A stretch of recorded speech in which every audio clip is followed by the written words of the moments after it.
नमस्कार दोस्तों, जय श्री राम, जय श्री कृष्ण, राधे राधे। सच्ची श्रद्धा से कमेंट में हर हर महादेव जरूर लिखें। हर हर महादेव। राधे राधे। देवों के देव महादेव सदैव आप पर अपनी कृपा बनाए रखें। दोस्तों, एक बार पुनः स्वागत है आप सभी का। प्रिय मित्रों, आज आप इस कहानी में जानेंगे कि स्त्रियां किस श्राप के कारण गैर पुरुषों के साथ शारीरिक संबंध बनाती है और वह अपनी काम वासना पर काबू क्यों नहीं कर पाती है। आखिर यह स्त्रियां किस श्राप के कारण यह सब करती है। मित्रों, इसके बारे में आज हम सभी इस कहानी के माध्यम से जानेंगे। मित्रों, आज की हमारी कहानी बहुत ही ज्ञानवर्धक और रोचक होने वाली है, इसलिए आप सभी दर्शकों से मैं ये निवेदन करता हूं कि वीडियो को पूरी अंत तक अवश्य देखें। तो आइए देखते हैं कि स्त्रियों के अंदर किस श्राप के कारण काम वासना की भूख जागृत हुई थी और किस श्राप के कारण देवराज इंद्र के शरीर पर हजारों यूनियन बन गई थी। मित्रों, प्राचीन काल की बात है। देवराज इंद्र अपने घोड़े पर सवार होकर वन भ्रमण के लिए निकलते हैं,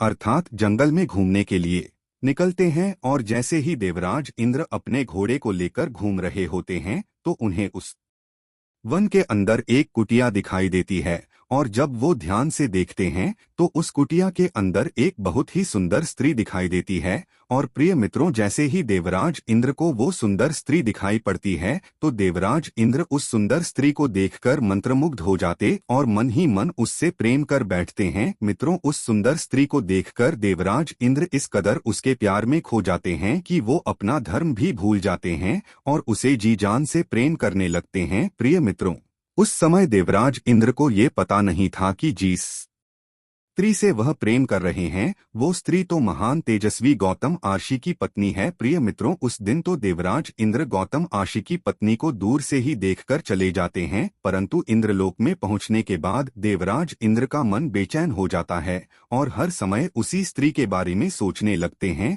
जिसको उन्होंने उस जंगल में देखा था। मित्रों, जैसे तैसे करके देवराज इंद्र वो रात्रि तो काट लेते हैं, लेकिन सुबह होते ही फिर से अपने घोड़े पर सवार होकर उसी जंगल की ओर निकल पड़ते हैं और चलते चलते उसी कुटिया के पास पहुंच जाते हैं जहां वो एक दिन पहले आए थे।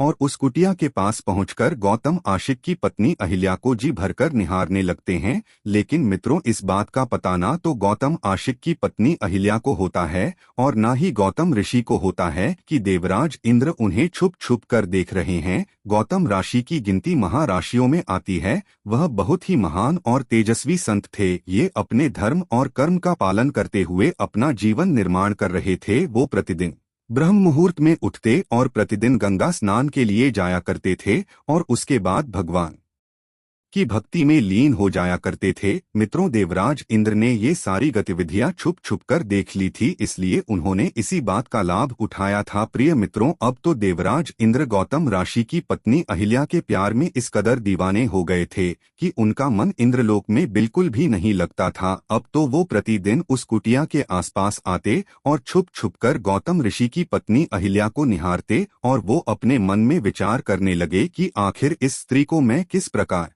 प्राप्त करूं कि मैं इसके साथ शारीरिक संबंध बना सकूं। और एक बार देवराज इंद्र अहिल्या से मिलने की चाह लिए चंद्रमा के पास पहुंचते हैं और चंद्रमा से कहते हैं कि हे चंद्रमा, आप हमारी मदद करो। तभी चंद्रमा कहता है, देवराज इंद्र, मुझे आपकी किस कार्य में मदद करनी है, स्पष्ट बताइए। प्रिय मित्रों, तभी देवराज इंद्र चंद्रमा से कहते हैं, आपको मेरा एक कार्य करना होगा। चंद्रमा कहते हैं, बताइए प्रभु, क्या करना है। तो देवराज इंद्र चंद्रमा को बताते हैं कि देखो चंद्रमा, मुझे एक स्त्री बहुत ही पसंद आ गई है और उसके साथ मुझे छल करना है और उसके साथ छल करने में आपको मेरी मदद करनी है। तभी चंद्रमा कहते हैं, देवराज इंद्र, मुझे साफ साफ बताइए करना क्या है। तो देवराज इंद्र चंद्रमा से कहते हैं, तुम मेरे साथ पृथ्वी लोक पर चलो और एक मुर्गा का रूप धारण करो। तुम मुर्गा बनकर मध्य रात्रि में बांग लगा देना और जैसे ही तुम आधी रात्रि में बांग लगाओगे और तुम्हारी आवाज को सुनते ही गौतम ऋषि जाग जाएंगे। वह समझेंगे कि अब सुबह हो चुकी है और वो गंगा स्नान को चले जाएंगे। उसी बीच में उनकी पत्नी अहिल्या के साथ छल कर लूंगा। मित्रों, एक बात हम आपको और बताते चले कि कोई भी व्यक्ति उसी को अपने दिल की बात बताता है। जिससे उसके विचार भली भांति मिलते हैं, अर्थात जो उसके जैसे विचारों का होता है। जो चंद्रमा और इंद्र एक विचारों के थे, क्योंकि प्रिय मित्रों चंद्रमा भी अपने गुरु की पत्नी को लेकर भाग गया था और इंद्र ने भी एक महान आरुषि के पत्नी के साथ छल किया था, तो दोनों के विचार मिल गए प्रिय बंधुओं और दोनों पृथ्वी लोक पर जाते हैं और गौतम और शी की कुटिया के पास जाकर छुप जाते हैं। और जैसे मध्यरात्रि होती है तभी वो चंद्रमा मुर्गा बना हुआ आवाज लगा देता है और गौतम और से की आंख खुल जाती है। मित्रों, उस मुर्गा का आवाज सुनकर गौतम और शी की आंख खुलती है तो गौतम और श्री गंगा स्नान के लिए अपना कमंडल कपड़े लेकर निकल जाते हैं। मित्रों, वो गौतम आरुषि उस मायाजाल को नहीं समझ पाते हैं।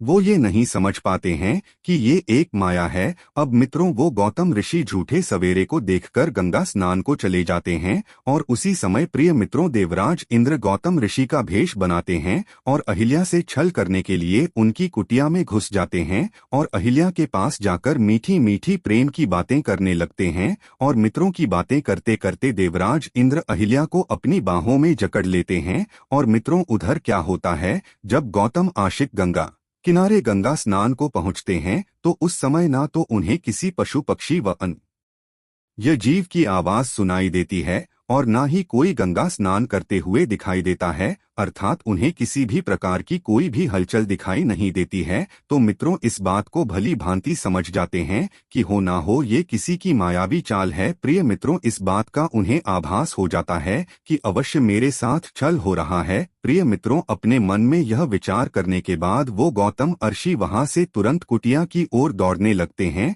तो अपनी कुटिया के समीप आकर वो देखते है कि कुटिया के द्वार पर एक मुर्गा बैठा हुआ है। तो वो गौतम ऋषि अपने हाथ पर जल लेते हैं और मंत्र पढ़कर उस मुर्गा पर मारते हैं तो वो चंद्रमा अपने असली रूप में आ जाता है। और जैसे ही कुटिया के अंदर पहुंचते हैं तो देखते हैं उन्हीं के भेष में एक पुरुष उनकी पत्नी के साथ शारीरिक संबंध बना रहा है। मित्रों, जैसे ही गौतम ऋषि इस दृश्य को देखते हैं तो उन्हें अत्यधिक क्रोध आ जाता है और उनके नेत्र लाल हो जाते हैं और कहते हैं कि हे मूर्ख स्त्री, तुझे अपने और पराये में कोई फर्क नजर नहीं आया? तुझ में अपने और पराये में पहचानने की शक्ति नहीं है तो ऐसी स्त्री से क्या लाभ? तुझे तो पत्थर हो जाना चाहिए। और वो अपनी पत्नी को पत्थर होने का श्राप दे देते हैं और उसके बाद वे और भी अधिक क्रोधित हो जाते हैं और इंद्र को काम वासना का भूखा समझकर इंद्र को श्राप देते हुए कहते हैं, हे देवराज इंद्र, तुम्हारे अंदर काम वासना की शक्ति बहुत अधिक है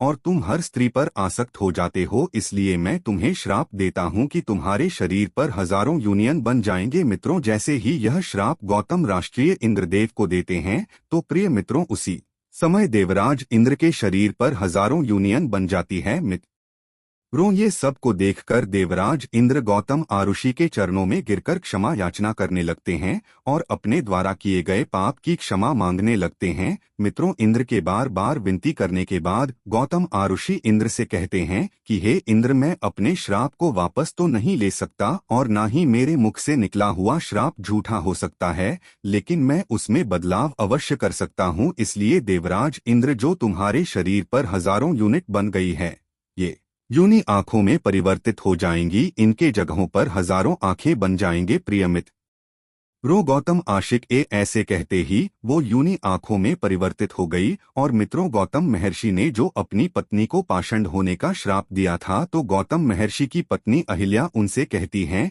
कि हे स्वामी, इसमें मेरा कोई दोष नहीं है जो आपने मुझे पाषंड होने का श्राप दे दिया, क्योंकि मुझे इस बात का बिल्कुल भी एहसास नहीं हुआ कि मेरे साथ आकर के जिसने भी छल किया है, अर्थात जिसने मेरे साथ संबंध बनाई है, कि वह कौन है, क्योंकि वह तो आपके रूप में आया था तो मैं तो आपको ही समझ रही थी। इसलिए इस ग्रंथ में मेरी कोई भी गलती नहीं है, मेरा कोई भी कसूर नहीं है। मित्रों, उनके मुख से ऐसी बात सुनने के बाद वो गौतम ऋषि अपनी पत्नी अहिल्या से कहते हैं कि मैं अपने मुख से दिया हुआ श्राप वापस तो नहीं ले सकता, परंतु मैं तुम्हें एक वरदान अवश्य दे सकता हूँ। कुछ समय बाद जब भगवान श्री हरिविष्णु मर्यादा पुरुषोत्तम भगवान श्री राम के रूप में अवतरित होंगे, वो ही आकर के आपका उद्धार करेंगे। उनकी चरण स्पर्श से ही आपका उद्धार होगा। उनके चरणों से स्पर्श होते ही तुम पुनः उसी रूप में आ जाओगी। मित्रों, इस प्रकार से काफी समय व्यतीत हो जाता है और भगवान श्रीहरि विष्णु मर्यादा पुरुषोत्तम श्री राम के रूप में अवतरित होते हैं और अवतरित होने के बाद अपने गुरु के साथ उसी स्थान पर पहुंचते हैं जहां की गौतम ऋषि की पत्नी अहिल्या पत्थर की शिला बनी हुई थी। तो वो अपने गुरु से पूछते हैं, उनसे पूछते हैं कि हे गुरुदेव, या पत्थरनुमा स्त्री कौन है? तो उनके गुरु बताते हुए कहते हैं कि हैं राम या गौतम ऋषि की पत्नी अहिल्या हैं और वर्षों पहले से आपकी प्रतीक्षा कर रही है कि आप यहाँ आए और इनका उद्धार करें।